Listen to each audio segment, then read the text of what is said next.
और आज की इस वीडियो में हम बात करेंगे YouTube के नए 2 अपडेट के बारे में, जो कि काफी जबरदस्त अपडेट है और मुझे काफी अच्छे लगे। तो वीडियो को कंप्लीट देखिएगा।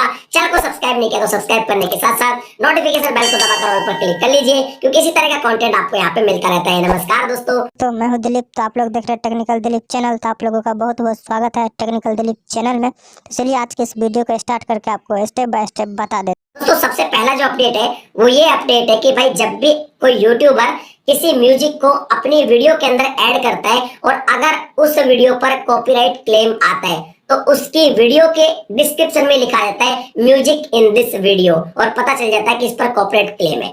लेकिन इस अपडेट को अब कुछ ऐसे भी किया है कि मान लीजिए अगर आप कोई भी YouTube का जो ऑडियो लाइब्रेरी होता है, जहाँ पे फ्री म्यूजिक होता है, जहाँ का म्यूजिक यूज करने पर आपको कोई कॉपीराइट क्लेम देखने को नहीं मिलता, अगर वो म्यूजिक आप यूज करते हैं आपकी वीडियो के अंदर तो आपकी वीडियो के डिस्क्रिप्शन में ऑटोमेटिकली एट्रीब्यूट हो जाएगा और लिखा आएगा music in this video. User को ये दिखाई देगा।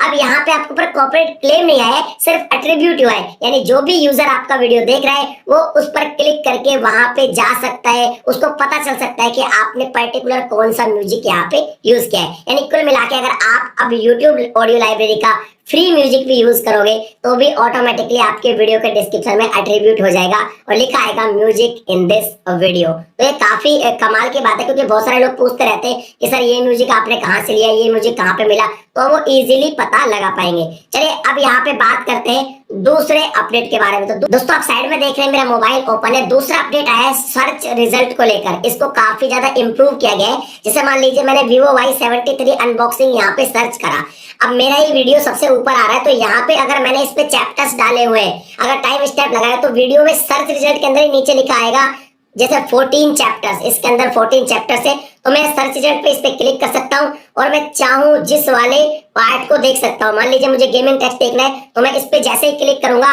ये वीडियो वहीं से चलना स्टार्ट हो जाएगा। तो जो लोग भी वीडियो चैप्टर्स लगाते हैं, अगर कोई सर्च करेगा तो वहां पे लिखा आएगा कि इसके अंदर इतने चैप्टर्स है और जैसे ही क्लिक करेगा तो वीडियो के सारे चैप्टर्स ओपन हो जाएंगे और वो किसी पे भी क्लिक करके स्पेशल उस पार्ट को वॉच कर सकता है। तो यार ये भी अपडेट काफी अच्छा है, इससे सर्च रिजल्ट काफी इंप्रूव हो गया यूजर के लिए। अब आप बताइए कि आपको कौन सा अपडेट ज्यादा अच्छा लगा। अगर वीडियो पसंद आई है वीडियो को लाइक शेयर कर दीजिए। चैनल पे पहली बार है तो सब्सक्राइब करने के साथ साथ नोटिफिकेशन बेल को दबाकर ऑल पर क्लिक करें। इसी तरह के वीडियोस मैं आपके लिए हमेशा बनाता रहता हूँ। चलिए मिलते हैं अगले वीडियो में एक नए टॉपिक के साथ, तब तक के लिए जय हिंद।